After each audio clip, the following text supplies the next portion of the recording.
Hey, how's it going everyone? Welcome to the video. I've been excited, I guess excited would be the right word to say, for this release. Now, obviously the main reason being I love Kaiju 8, one of my favourite series, enjoy my manga, the anime is great. Final episode tonight for season 1. Gonna be, itching for that season 2. I don't think they've announced it yet. But yeah, it must be coming, but I hope we don't have to wait too long. But anyway, this is the third release from the line. We had Kaiju 8, and now obviously Captain Mina Ashiro with an absolutely badass BFG. So yeah, looking forward to getting that set up. Obviously, we know his downfall, and I'm pretty sure, she does suffer it too. No, not quite as bad, thankfully. So it gives me a little bit of hope for Kikoru, who has been announced, along with Kaiju number 9. So if you haven't got pre-orders in, go jump on those ones. Please do support the line so we do get more characters. But do go give your constructive feedback to Tamashi for what you'd like to see improved on the line. So yeah, let's just pop it out of a box so we can actually see what she does come with. So straight away, you can see that massive BFG there next to her. Actually, surely that term must be around. It wasn't, if you've played Duke Nukem, you'll know. I'm sure it must be used in other games, right? Or other... Anyway, if you're not sure what that means, go have a Google, Duke Nukem BFG. But yeah, down the side there, along with Ashino in the center, we get 2 additional face plates. A bit more of a angry, stoic look, a bit more of a kind of a soft, happy, kind of a smile, right? And then we also get the goggle with attachment for the gun, which is great. We've got, I think that's the extra part to the gun to extend it even further. We get an extra 2 pairs of hands. Base fists are already on her, so these ones are for holding onto the gun. And then we get an additional Kaiju 8 face, who I don't think there's any difference from the ones that came with them. So I'm really curious to get a side-by-side, and we'll do that a little bit later in the video. On the back we do have the base or stand there to support the gun and the weight from that, which is cool. So let's take her out, chuck it on the turntable so we can get a closer look at all the fine detailing on this release. So just a basic pose here for her walking with the gun down the side. Now I think the highlights for this to point out is all the printing, the detailing on the gun. The base kind of metallic-y, gunmetal grey, I guess it would be like that kind of charcoal grey, which looks really good. We've got the details on the end here. On the canister, got like a caution sign up top. Same for at the more of the tip of the gun. Ooh, let's slide this back up. If it will stay. Close enough. Another thing that is really cool with the stand is a little bit of ball peg on the bottom. Little bit slit in the plastic, so easier to attach compared to other stands that they've done in the past. The top part can pivot, so you can angle this as well, which is good, so you're not just stuck to one fixed position. The printing for the logo on the shoulder guards, just like Reno, crisp and clean. The color separation, all the coloring as well, does appear to be the same as well, with the nice greys, the suit coloring as well, with the kind of army green for the pouches, holster and so forth. One thing that is really cool is the hair can move. There is a peg there. We'll take a closer look at that when we check out Articulation though. Her hair ties are coming through crisp and clean as well, with a little bit black dots. So aesthetically speaking, yeah, this figure is looking really nice. I mean, Dino looks really good as well, and for my part, Dino is good except for that mid section. So it will be nice to see how different this release is in comparison. Maybe the more slimmer waist design for a female figure will help alleviate some of the issues that Dino had. So on that note, I think let's just jump over and we can check out the articulation for this release. Now starting with head, nice motion left and right, going forward as well, really good motion looking down. She can look up kind of okay, a few mil there, and as I mentioned over here as well, will swivel so you can go up and down and all the way around on a little bit ball peg there. So that is really nice and feels really fluid, which is great. If you picked up the Jikokuraku figures, very similar to Sagiri there, which is nice to see. Now the shoulder point on this figure, same as, you know, kind of a soft rubber part there, which doesn't hinder the upper arm articulation. It'd be quite nice to see this type of design used for the Dragon Ball figures maybe. But anyway, coming over, cross arms, really good. Definitely a bit easier than Leno. I think it does help having a bit more of a slimmer, you know, center torso opposed to Leno. We do get the upper bicep swivel. The elbow joint is amazing. I must say, even with Leno in this figure, the upper body design for the arms is fantastic. Especially after playing with some other figures recently where it's a lot more limited. We only get to about this far, or maybe a little bit further. So being able to come all the way up is really nice to see.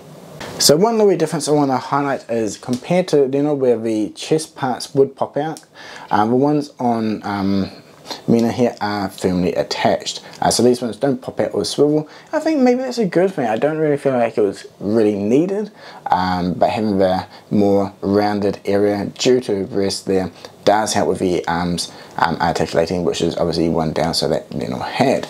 Now the actual, you know, the center torso here is solid plastic still, which does limit articulation. So we get maybe half a mil forward, maybe 2 mil back. So the back motion I can kind of live with. It's not too bad, not amazing, but not completely horrible either. Going forward, it's basically very, very limited. I think it's maybe slightly better than Leno, but not by much. But the main point is she can actually twist over and around a lot easier, and on that main lower part we can actually get about 1 to 1.5 mil range of motion, which Leno didn't. So this is definitely a bonus and an improvement on this design. Well, I think it really does come down to female versus male body shapes, especially in terms of anime ones, which are often, you know, can be a bit more you know, to the extreme. So maybe Kikoru won't be as bad as what I was expecting. So it is definitely nice, though I would love to see a redesign for future releases still. The gun holster and pouches on the side of her are attached the same way as Leno, with a nice little peg, so you can move them in and out of the way without any issue. Would have been very nice to get an empty holster with a gun. However, the gun from the Figuarts Kikoru does actually work with Leno, and you can probably get it to work with Ashino here as well. Although you still get the gun and the holster, which is a little bit of a shame, but not the end of the world. Let me just kind of move this out of the way, and we can kind of have a look at the upper hip area next. So the splits is pretty limited, not a huge range of motion there. The legs can go up and down a little bit, which will help with the motion, but going up, it's basically just 90 degree, and then going back, you know, maybe about 45 degrees or so. You can kind of push a bit further, but we'll follow the curvature of the butt piece here and spread the leg out, which isn't quite ideal. We do get the upper thigh swivel on both legs. And then that knee joint is fantastic, just like the elbow. A really good knee design. It flows in really well, especially with the knee guards there. And then coming into the ankle, just like Leno, we get the top armor part that will move, and then nice decent peak here, but we get the full pivot motion on the ankle. So absolutely fantastic design, which works really well. So yeah, just like Leno. Upper arm area, head, really good. Actually, arms, fantastic. Legs, it's kind of okay. Rest of the leg, fantastic. Just that center section, letting the figure down in terms of articulation, range, and even playability and enjoyment factor, right? But it is nice to see that she is at least a step above Leno, even if it is only a baby step. So jumping over to the faceplates, and man, these ones are nice. They really soft, kind of sweet, subtle smile. You know, a little bit of, you know, hint of sadness in the eye there is really nice. You know, the kind of more serious, straight-looking one. Then the kind of more terror in her eyes as she realizes her best friend, her child sweetheart maybe, or maybe just friends. You know, Kafka is actually Kaiju 8. That one is awesome. The little bit lines and detailing is fantastic. And then we also get the goggle look for when she's attached into her gun, with a real, what would be, you know, kind of a concentrating look, Not really a smile, not really a frown, very neutral expression there, which is cool. But the actual way it attaches is great. Nice soft rubber as well.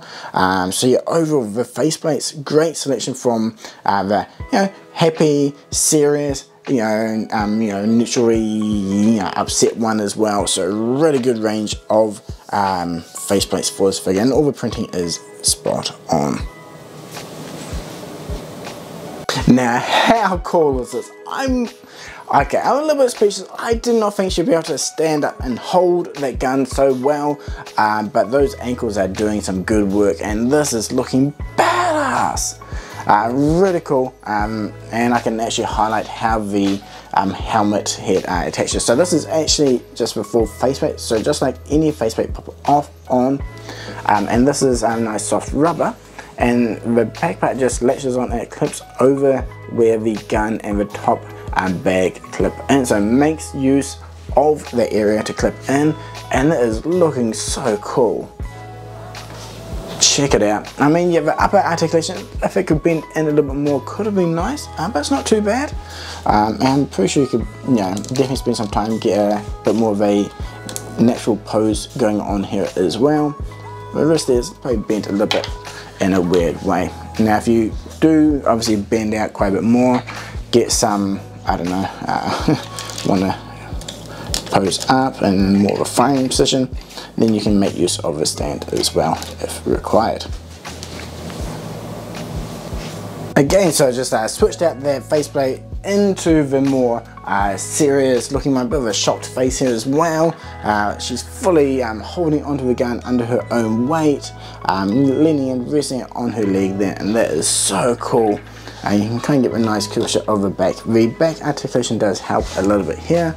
It definitely is a bit of a balancing game though, to try and get the weight distribution working well, and I think you can definitely play around with this for quite a while, tweaking each joint just to try and get the most optimal position, and a way for it to look more natural as well.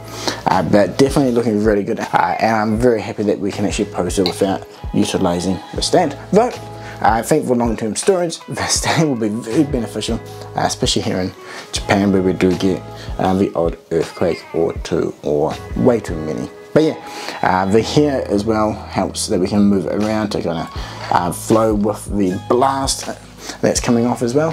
So that is nice to see being put into use as well. Okay, so we have the two faces here. The one that comes with Kaiju 8 on the left, and then the new one on the right. I mean, they're both looking off to the side. Obviously the new one has a bigger eye. It does look more like it's looking off to the side, and to be honest, I think this should have just come with a base Kaiju 8 instead of what we got, and then Ashino should have come with a more, I guess, useful faceplate, right? I feel like this is just kind of doubling up on one that we already got. It was a slight improvement. It's a little bit of a shame, but yeah, the new one is definitely pretty cool nonetheless. So let's switch over to the pros and cons. And what we do there, we do have the Kaiju 8 figure with the faceplate that comes with Ashino Taicho, or Captain Ashino, and then we also have Leno here for a bit of a comparison for all three figures from the Kaiju 8 line so far. Now, scaling I think is looking really cool. I do love the colouring and the design of all the suits. I think they've come through into figure form really well, even from Leno and now Ashino. Now the huge pro about this figure, besides the BFG, the arm articulation is great, the leg articulation is great, actually fantastic to be honest. The hair moves, the faceplates look great, the very Ghost in the Shell-esque headset is amazing. I love how it clips on, soft rubber, this part's hard plastic though, works really good, easy to switch on and off as well. So along with the closed fist, we have the holding on the gun hands and the more casual hand there. So a subtle wave to her fans after she's just taken down a big badass kaiju. Now the center articulation, due to obviously being a bit more of a narrow design compared to Neno, we do get more articulation there, which is great. She can fold her arms around a lot more, which is good, opposed to Neno here, who has the larger breastplates on all the armor on his upper torso there. So it's really nice that she does have a little bit more articulation. It gives me a little more hope for Kikoru that she will be a bit more fun to play with compared to what I was kind of expecting. A little bit, you know, I really do hope we do get an update design, especially for Hoshino and for other future releases. But at least for now, I think the line is definitely doing pretty good. Some odd choices here and there, especially the faceplate. This faceplate I think should have come with Kaiju 8 himself, and then we could have had another fun, goofy or extreme faceplate with Ashino here. Maybe like a half one where it's like half transforming. That would be really cool, right? Maybe a bit hard to do, but if they can pull it off, that would look amazing. But yeah, anyway, coming back into this figure, the stand is nice and easy to use. She can hold her gun. She's just standing there, no stand, no issue. So that has been a huge pro for me. But if you do need, you can use the stand. It does help a little bit, especially if you're doing a little bit more of an extreme pose, of course. So yeah, overall, Kaiju 8 line, I'm digging it so far. You know what, yeah, some points here and there that they can improve on. I hope they do. So if you're collecting this line, go give them feedback. Tell them what you like, tell them what you didn't like. And then hopefully we can get even better figures in the future. But yeah, let me know in the comments below, what do you think about this release and the Kaiju 8 line in general? Who else are you waiting for? Who else do you really want? At least for me, definitely Hoshino. Hopefully, this is a bit of a spoiler, but later on in the manga section, that'll be really cool. And I really want Kaiju 10, right? We've got Kaiju 9 coming. Give us Kaiju 10. He was badass. Those last couple of episodes of the anime, whoo, really cool. Fun to rewatch as well. So it'd be nice if we get him as a release as well. He could be really cool as a release in between seasons, right? We have season 1 now. We've got Kikoru coming, Kaiju 9.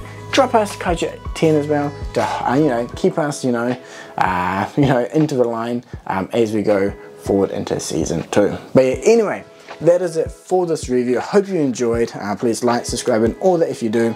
And anyway, again, thank you so much for watching, and until next time, cheers.